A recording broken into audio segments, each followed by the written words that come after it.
was 3:03 a.m. when the dispatch came through. Unit 12, respond to a 10 to 71, possible disturbance, 408 Bellamy Lane. Caller reports screaming inside an abandoned residence. Officer Ramirez glanced at his partner, Officer Drexler, eyebrows raised. Bellamy Lane?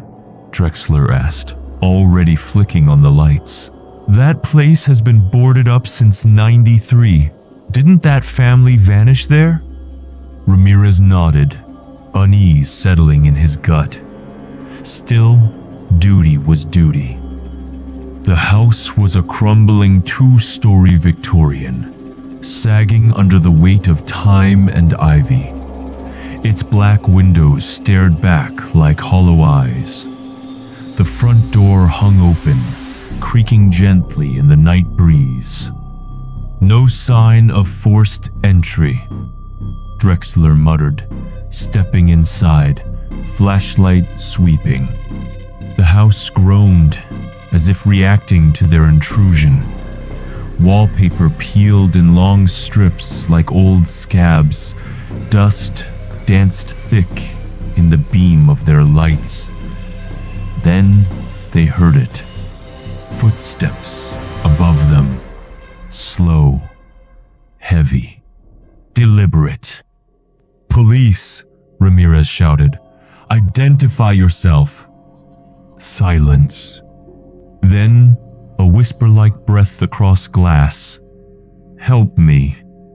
They ascended the staircase, which protested each step with an unnatural screech.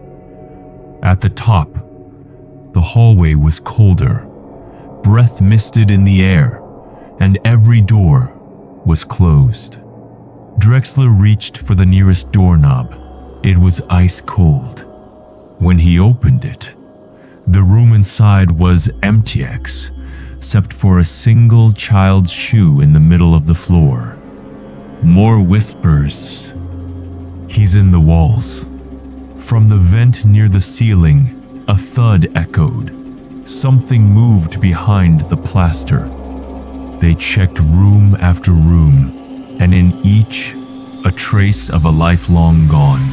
A broken crib, a faded wedding photo, a dinner table set for 5, untouched by dust. Finally, they reached the attic. Inside, Ramirez swept his light across the rafters and froze. Hanging from the beams were dozens of dolls, all facing the center of the room, where a wooden rocking chair gently moved back and forth. Empty. "No wind up here," Drexler whispered.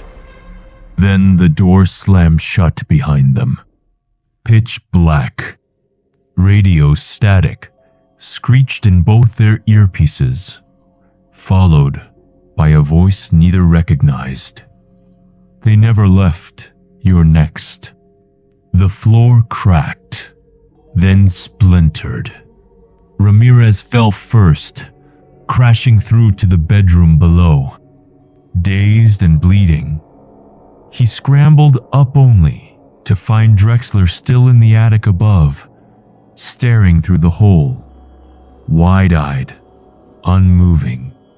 "Get down," Ramirez shouted. But Drexler didn't respond. Then, something pulled him back into the darkness. Ramirez climbed the stairs, gun drawn, but the attic was empty. No Drexler, no dolls, just that chair, still rocking. Backup arrived 20 minutes later. They found Ramirez outside, sitting on the lawn, pale and shaking. Drexler was never found. The house has been quiet since. But every now and then, neighbors swear they see lights in the attic and hear a voice from within. "Help me." Same time, 3:03 a.m. Same house, same screaming voice, But this time, the voice on the call was Officer Drexler. "Help me. He's in the walls." Room 616. It was supposed to be a quiet night. Officer Jenna Cole was halfway through her overnight shift when the radio crackled. Unit 7. Respond to a noise complaint at the Evergreen Motel. Room 616. Caller says someone's been screaming for over an hour. Jenna frowned. That motel only has 2 floors, she muttered. She double-checked the dispatch log. It clearly read room 616. Thinking it was just a clerical error, she drove out anyway.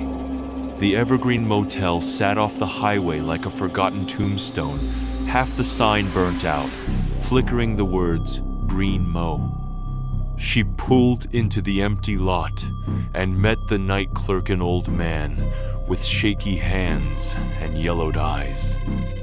"There's no room 616, he said flatly. "Only 20 rooms total." "Someone called 911 from it," Jenna replied. "And they screamed." The clerk shook his head. "People say weird things happen here. Last year, a guy in 104 disappeared overnight, room locked from the inside." Jenna didn't believe in ghost stories. She asked to check the guest log. One entry stood out. Room 16, registered to unknown. No ID, no credit card. Just a timestamp. Checked in at 6:16 p.m. Jenna took the master key and headed down the hall. As she approached room 16, a low static buzz started in her radio. It got louder the closer she got until it popped and went dead completely. She knocked. No answer, but someone was breathing loud, raspy breathing on the other side. She unlocked the door and stepped in. The room was dark, cold. The television was on, showing nothing but a grainy black and white feed of a hallway that looked exactly like the one outside. Then on the screen, Jenna saw herself, standing at the door, gun drawn. Except in the feed, someone was standing behind her. She spun around. Nothing. She turned back to the TV now. It showed room 616. The number was clear on the door. Inside, someone was tied to a chair, shaking violently. "Help me," the figure gasped. "He's watching." Suddenly, Jenna's phone buzzed. An unknown number. The message read, "Room 616 isn't a place. It's a time. Check your watch." She looked down. 6:16 a.m. The air in the room shifted. The lights flickered. On the walls, the wallpaper began to peel in perfect lines, forming numbers. 61, 61, 61. Then everything went dark. Jenna was never found. Her cruiser was still running outside. The security footage from the motel only showed her entering room 16. No one ever left. 6 days later, another came to investigate. She checked into room 16. At exactly 6:16 a.m., she made a call. The 911 dispatcher picked up just in time to hear her whisper, "He's still here." Then static.